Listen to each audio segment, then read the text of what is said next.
we're transitioning to Jalen Brunson, folks.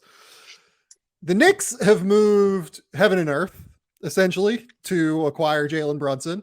They have moved Nerlens Noel and Alec Burks and Kemba Walker in 2 separate deals to Detroit, essentially for like 6 second-round picks and like a first-round pick that allowed them to acquire Jalen Duren. But the Knicks, I think, didn't actually give up that first-round pick. It's just that they were a mechanism through which Detroit was able to acquire the first. Or the lottery pick that got them Jalen Duren. Right. This is so the jury is out for me in terms of a take on Jalen Brunson to the Knicks. It seems like it's going to happen. Tim Cato is reporting Dallas is expecting it. Mark Stein has reported that they're expecting it. Reports are that this is going to happen. Right. That lines up with what I'd kind of been told throughout the year, that the family aspect of getting back to the Northeast was something that really appealed to Jalen Brunson. Whether or not he would go there or not, the Knicks would certainly have a very strong pitch, is what I was told. What do you think of moving this much in order to sign Jalen Brunson to a $27 million per year deal? Let's call it 27. Like, I think that they're going to probably try and get creative on the structure, would be my guess. But the Knicks have always done that under Leon Rose. Like, they've gotten very creative. The team options on all of the deals last year. Things tend to come out way after the fact with Knicks deals, where it's like, oh yeah, this isn't nearly as much of an overpay as what we thought it was. So let's keep that in mind with the Knicks. What do you think of this idea of Jalen Brunson going to the Knicks, though, in general, and this being a big move for New York? I just want to make sure I have this part right. As someone who has followed Tibbs very closely, lifelong Chicago Bulls fan, and then, of course, because I'm a lifelong Chicago Bulls fan, Tibbs is constantly in my thoughts. Taj Gibson is going nowhere, right? That's the funniest thing in the world to me. They probably could have made this work math-wise without moving Nerlens Noel, just by not doing Taj's team option. Yep. And instead, Tom Thibodeau would never. He would never do it. Not a chance. You can't make him do it. He would have quit on the spot. And the irony of it is, go ahead. Yeah. For what it's worth, there is now a mechanism for which they can make all of this like a crazy 3-team sign and trade, where they will still have access to their full mid-level. They will still have full access to one of their other exceptions. I think it might be I can't remember if it's the room. It's not going to be the room if they're using their full mid-level, but it'll be like one of the other exceptions, maybe the biannual exception. And then re-sign Mitchell Robinson on top of that. Like there are a number of things that they can do here now. Because they moved Nerlens in this deal as opposed to just releasing Taj. So let's be clear about that. Also, it's just the fucking funniest thing in the world that Taj Gibson's on this roster. Here's the easy way of doing it, and then here's the Tom Thibodeau way of doing it, which is so constant. Here's the Taj way. And the thing is, like, I really like the concept of Jalen Brunson as a Tom Thibodeau point guard. Like, I really think that will work, and that it will be very fruitful to the New York Knicks and Jalen Brunson. Like, I do like this marriage. It cannot stand alone, though. Like, this cannot be the Knicks' only move, because, as you said, they moved heaven and earth. And if this was any other market in America, maybe this wouldn't be as big of a deal. But the Knicks are making big moves for like the 10th to 15th best point guard in the NBA. I mean, and that's saying something. This is a guy who kind of got it out of the mud in a little bit, not expected much when he came into the league. He's a really good player, and he's going to be, I think, really good for the Knicks. But if the Knicks want to get themselves into any level of contention, or just back to a baseline level of competency where you can expect them to be in the real playoffs year in and year out. It might be a struggle, but they'll get in and year out. I don't think Jalen Brunson and a couple of hopes and prayers about, Emmanuel Quickley or some of the young players on this team is going to get them there. They still need to do something else. And I think that goes beyond just sort of, biannual exception or mid-level, because Jalen Brunson's not going, in my opinion, at least I hope I'm wrong about this because I really do like watching him play. Like, he's not going to get you to that next level. He's not going to get to that next level. Like, he was a high floor, fairly low ceiling player who's already busted through that ceiling. And I think some people can make the argument of, oh, he'll just keep going. He's going to have a good year. It's going to look like good money, in my opinion. Again, all that does is give the Knicks a competent point guard. They need way more than that to really compete in the Eastern Conference. And I appreciate that, they're bold about it, that they had their guy. I do think that there's some value to the notion of it's a very familial thing with, the Rose family and everything going on with Jalen. Like, he's truly wants to be there. But, like, again, we're talking about Jalen Brunson, man. To follow on that. So Leon Rose, his first client was Rick Brunson, who is Jalen's father. Very long-term connection there in terms of like the families. They've known each other for a long time. Held Jalen within like 5 days of him being born. Like, they're extremely close. I believe. I believe that Leon's son is on Jalen Rose's paper, or Jalen Brunson. I'm sorry, not Jalen Rose. Jalen Brunson's. You understand, Jalen? We got Jalen Brunson. We got Leon Rose. We don't have. At some point, Jalen Rose is going to talk about this.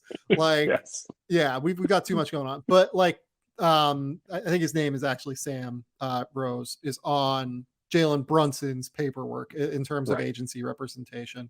Right. So a little incestual, which allowed this to happen. I mean, legitimately. I mean, it makes the tampering real. Yeah.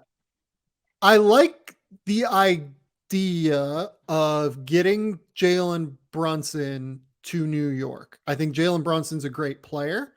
I think that like we often as a basketball community underrate these guys who are fucking basketball geniuses, and Jalen Brunson is a basketball genius. Like, there's not another, the way that he thinks the game is on another level. I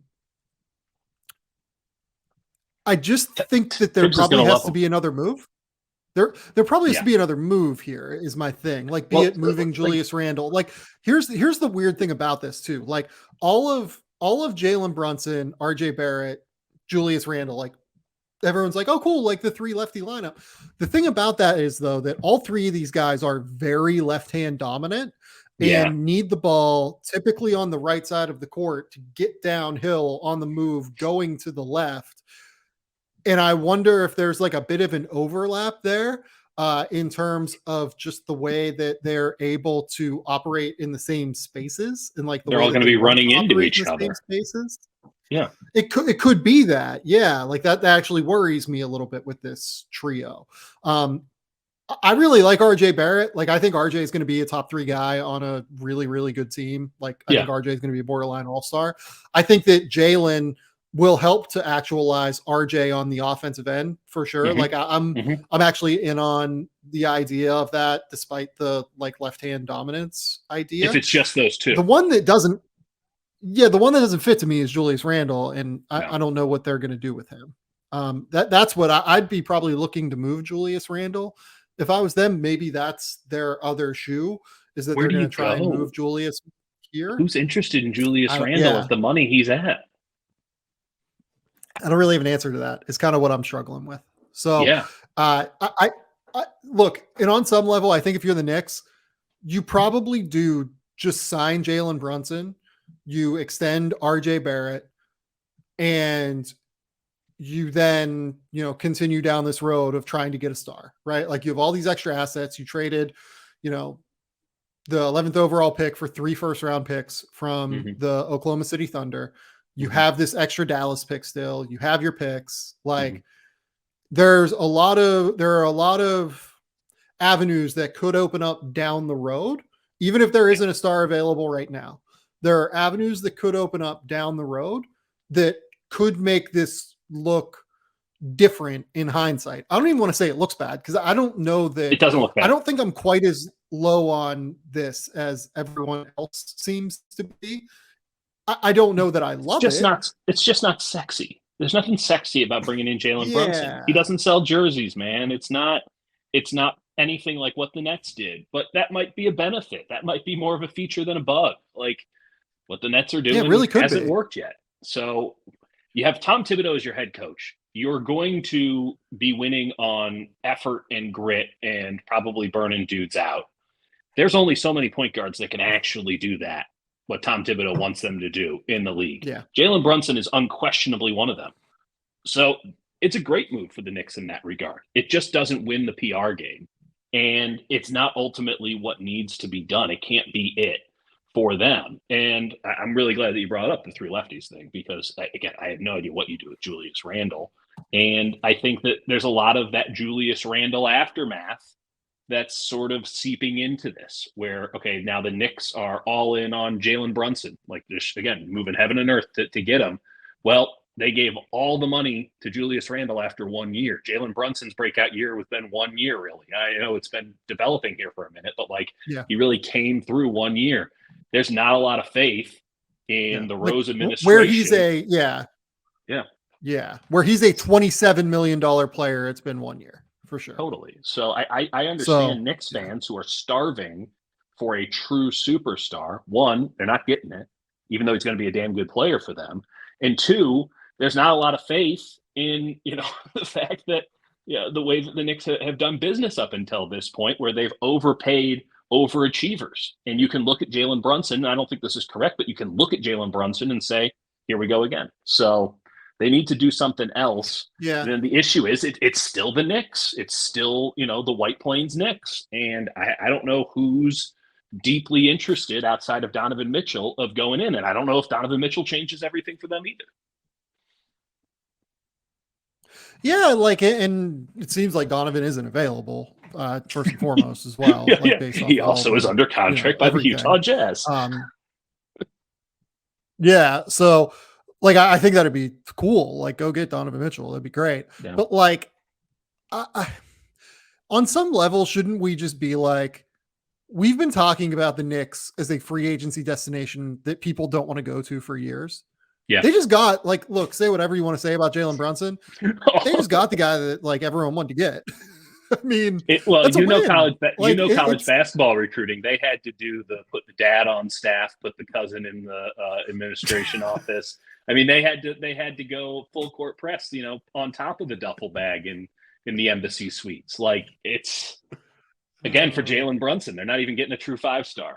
And again, I think it's going to work because of the head coach, but is Jalen Brunson going to save Tom Thibodeau's job in 18 months?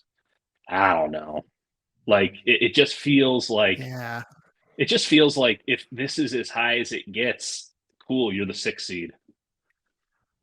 I think that I'm just I don't think that this is their last move. I think that they're gearing up for something else. I think that they see Jalen as the perfect number 2, basically, and they have the opportunity to sign the number 2. So why not take that now? And we have all these assets. We're going to sign Mitchell Robinson again as a contract that we can move in a deal. We're going to sign X, Y, and Z, right? Let's get the number 2 while we can get the number 2, and then we'll figure out the number 1 later, right?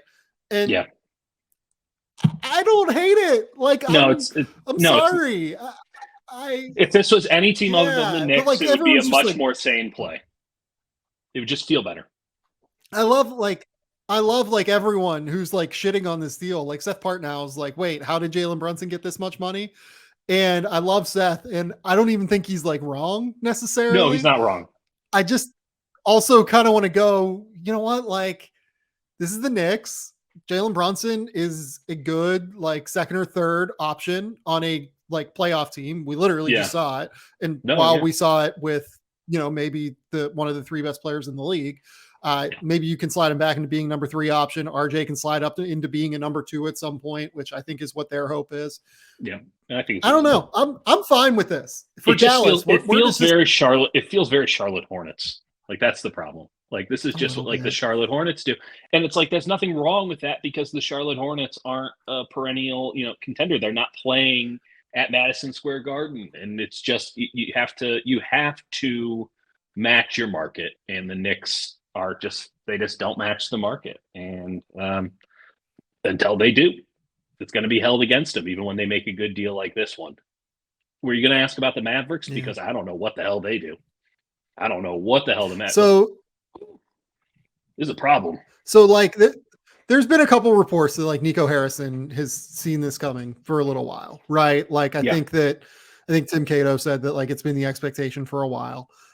I would expect that it's been the expectation since the trade deadline when they purposely acquired Spencer Dinwiddie as potential insurance for this, right? I mean, like that. Western that's Conference like I think Finals, they wanted to. Was like it was done. Like it wasn't even a conversation about maybe they keep him. They're like they're going to offer him the bag, and the Knicks are going to offer him the bag, and he's going to go to New York. That done. Look. I'd kind of been told that it was unlike. Look, here's the thing. So on the show I did with Danny LaRue, I mentioned that, like, look, I didn't think that Jalen Brunson was staying. I know that it was right after the playoffs, and I know that it was right after everyone had kind of said that, but like I kind of even the way that I phrased things there kind of tried to make it so Mavs fans were prepped for him leaving. You buttered the pan. Yeah, like, but I wasn't sure because I'd kind of also been told that the playoffs like really made like a real chance at reconsideration, right? Like, hey, we have this great thing going. We just made the conference finals. Like maybe I don't think it was a surefire done deal thing that he was leaving, after the playoffs. I thought he was leaving before that, but I also think that the playoffs might have changed some things. It has nothing to do with tampering. It has nothing to do with like anything like that. It's just, family is good. Like family's important, like people want to be back like around the areas that they're from. And it's cool. Some guys like, some guys want to get as far away from it as possible. Obviously it's a good situation with the Knicks when you think about all the connections and if nothing else, Jalen Brunson knows the New York Knicks are going to take care of him and his family. That's a big deal. Right. Well, and I remember saying this on the show right after it happened, but like, do you remember those headlines when the, World Wide Wes and Leon Rose and Julius Randle all showed up courtside for the Jazz Mavs series? Yeah. I kind of made the point that I don't think that was for Donovan Mitchell. Like, I think that it was good to be there for Donovan. Right. I think it was more for Julius or for Jalen Brunson in terms of why they were there. And I've said that before on the show. Maybe I'm right. Maybe I'm wrong. I don't know. They got him now. But regardless, I think that Dallas kind of prepped for this eventuality by acquiring Spencer Dinwiddie at the offseason. I think that deal was more about ending the Kristaps era, but I also think that they wanted some insurance in case this was going to happen. I don't know what they do from here. I think that they just kind of have to rock with what they got right now and then kind of let this play out over the next couple of years whenever they can clear some flexibility again. Yeah. I mean, they're going to be asking so much more out of Luka, and I know he's got it in him, but man, it's a lot to ask. And he got him through 2 rounds of the playoffs, but man, Brunson was so good in the playoffs. He was so good. And as much as Dinwiddie had his moments, there was a clear hierarchy there. It was a 1, 2, and a 3, and Spencer Dinwiddie was a hell of a 3. All of them playing the same position, of course, because why the hell would you diversify? But it's like, and because Tim Hardaway was out is important to note as well. Very true. They paid Tim Hardaway a lot of money, and he was not there. And you can see a world where a Luka Doncic, Spencer Dinwiddie, Tim Hardaway backcourt functions well. It's losing Jalen Brunson. That's terrible, and Jalen's really good. But you can see a world where this functions well, and I think it's important to note Tim Hardaway Jr. will be back next year. They're still going to be a playoff team. Luka's still going to be an MVP contender of the highest caliber.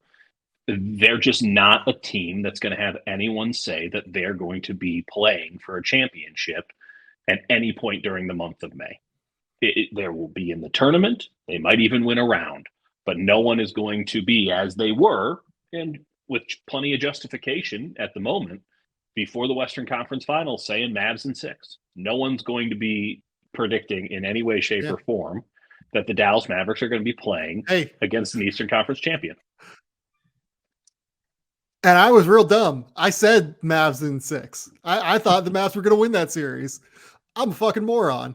But like, It's the I'm beauty of excited. predictions. Like, I was excited. It's not even like, a knock on the predictions. It's just they had made so many threes, and the wings had looked so good. Yeah. But the matchups were perfect for them in the first 2 rounds. And the second Andrew Wiggins decided, like, oh shit, I'm better than these dudes. It was over. It was kaput. And then of course, Steph. But that's relitigating the past. It's just a shame.